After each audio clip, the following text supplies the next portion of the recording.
Guys, Trump baru aja menang dan dia punya rencana gila yang bikin dunia gemetar.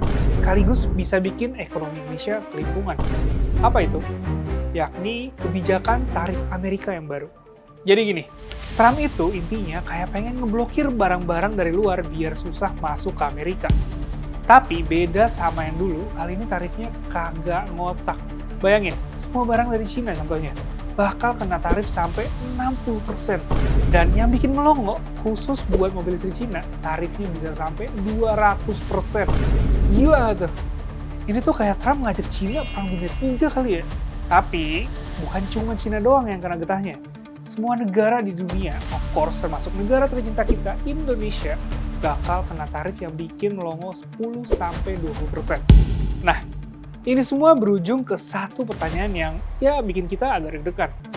Apa dampaknya buat ekonomi Indonesia? Soalnya, fun fact-nya, Indonesia itu partner dagang nomor 2 terbesar di Asia Tenggara setelah Vietnam buat Amerika. Apakah ini artinya badai besar akan datang ke Indonesia? Oke, nggak usah pakai babi bu lagi. Menurut analisis dari London School of Economics, dampak kebijakan Trump ke Indonesia ternyata nggak seserem yang kita bayangin. Justru negara-negara lain yang diprediksi bakal kena badai apinya Donald Trump. Cina misalnya, GDP-nya bisa anjlok 0,68%. Jerman juga, ekonominya diprediksi bisa merosot sampai 0,23%. Meskipun cuma 0,0, tapi bayangin deh, ini bukan angka kecil. Tapi ini adalah potensi nilai ekonomi sebesar triliunan dolar yang bisa lenyap gitu aja gara-gara kebijakan Trump. Tapi jangan happy dulu, saudara-saudara. Ternyata ada kabar buruk di balik kabar baiknya. Yakni yang bahaya buat Indonesia justru efek dominonya. Makanya Bu Sri Mulyani udah ngasih warning nih. Kebijakan Trump bakal bikin ASEAN pontang-panting, bukan cuma Cina doang. Kenapa? Karena ekonomi kita tuh kayak rantai yang nyambung sama negara-negara di Asia Timur. Kayak Cina, Taiwan, Jepang. Kalau satu kena, yang lain ikutan. Dan ini gue bukan cuma nakut-nakutin ya. Buktinya, nilai dagang kita sama Cina aja udah nyampe 127 miliar dolar di 2023. Ini tuh setara sama 60% dari APBN kita. Intinya, ada ratusan triliunan rupiah nilai perdagangan Indonesia yang bisa aja menguap gara-gara ini. Bang, buset bang. Pamin aja belum. Ini PPN aja naik jadi 12%. Tarif Donald Trump 20%. Utang lu aja belum dibayar, itu baru 20% kemarin. Ya udah bang, lanjut. Kabar agak baiknya, yang terdampak paling besar dari tarif Donald Trump ini kelihatannya cuma industri-industri tertentu aja di Indonesia. Oke, apa aja industrinya? Industri yang diprediksi bakal kena dampak paling gede adalah minyak sawit, komponen elektronik, mesin-mesin, tekstil, sepatu, ban, dan karet. Semua industri ini bakal kena tarif 10-20% kalau kebijakan Trump jadi beneran diterapin. Dan potensi angka lenyap dari semua industri ini fantastis. Total nilai ekspornya aja ke Amerika udah nyampe 23 miliar dolar.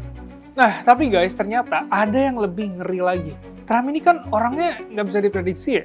Jadi, katanya Trump bisa jadi nambah nyusahin Indonesia dengan nyabut fasilitas dagang yang disebut GSP. GSP, Generalized System of Preference, ini tuh kayak member card VIP yang bikin barang-barang Indonesia bisa masuk ke Amerika tanpa bayar tarif. Nah, yang ngeri adalah Trump tuh udah punya track record nyabut GSP ini dari India sama Turki pas dia jadi presiden dulu. Sekarang, apalagi Indonesia udah mulai deket-deket kan sama BRICS, bisa aja GSP kita ikutan dicabut. Intinya, selain industri-industri tadi yang terancam, ada lagi perdagangan GSP Indonesia senilai puluhan triliun juga bisa terhapus bersih. Tapi tenang guys, karena ternyata Indonesia punya plan rahasia licik yang menguntungkan. Indonesia ternyata punya strategi yang namanya China Plus One. Strategi yang justru bisa bikin kita dapat keuntungan dari segala kericuhan ini. Apa itu strategi China Plus One? Let's find out. Meskipun namanya adalah China Plus One, ini tuh artinya bukan strategi kita deketin diri ke Cina ya. Justru malah sebaliknya. Intinya strategi ini tuh nangkepin perusahaan-perusahaan global yang mungkin kabur dari Cina. Karena setelah dikenain tarif, produksi di Cina tuh jadi mahal banget. Nah, disinilah Indonesia akan masuk jualan. Kita bakal nawarin diri jadi rumah baru yang lebih murah buat mereka. Emang apa yang kita jual? Ya jelas, tenaga kerja yang melimpah dan murah, pasar domestik yang raksasa, dan posisi strategis kita di ASEAN. Ibu Sri Mulyani pun nunjukin data kalau 60% ekspor kita masih dalam bentuk raw material. Artinya apa? Artinya ini bisa jadi kesempatan Indonesia berubah dari negara tukang jualan bahan mentah doang ke negara yang berani bersaing di manufacturing atau bahan jadi. Gila ya bang, dunia makin kesini makin suka sih hutan. Gak kenal main teman, kenal musuh. Nah, sekarang gue tanya nih, kalau orang belum bayar utang, temen sama musuh. Lanjut bang, lanjut. Makanya guys, di era perang dingin kayak gini, kita jangan mau cuma kebantai lagi sama Cina, sama Amerika, dan cuma terus-terusan jadi pasar doang. Justru menurut para ahli ekonomi, ini adalah kesempatan bagus buat Indonesia bersinar. Pas dua raksasa ini lagi sibuk berantem. Contohnya, diem-diem Indonesia emang udah diversifikasi partner dagang. Nggak melulu bergantung sama Amerika Cina doang. Di 2023, investasi dari Jepang ke Indonesia aja udah nyampe posisi keempat dengan nilai FDI 3,3 miliar dolar.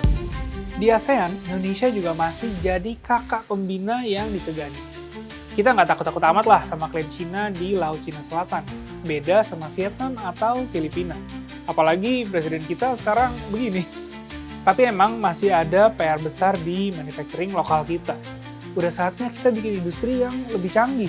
Nggak believable rasanya kita mau grow kalau ekonomi kita 5 tahun ke depan cuma ekspor nikel mentah doang. Hilirisasi pun juga masih jadi pertanyaan. Beneran bisa kejadian nggak sih? Atau cuma janji politik doang? Karena ya mau nggak mau perang dagang Trump ini akan maksa kita buat berubah. Dan kalau dimanfaatin dengan benar, siapa tahu ini bisa jadi kesempatan buat kita, orang-orang Indonesia, mau yang kerja atau bisnis secara global. Dah, sampai situ aja. See you on the next video.